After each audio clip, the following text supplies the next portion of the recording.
Welcome to MiConvert.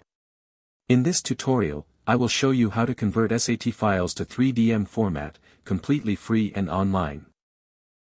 Open your browser and search for SAT to 3 decimeters MiConvert.com. Click on the first result to go straight to the converter. You are now on the SAT to 3DM converter page.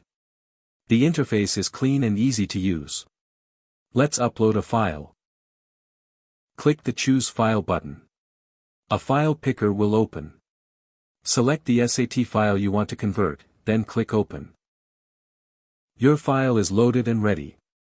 You can see the file name, size, and destination format.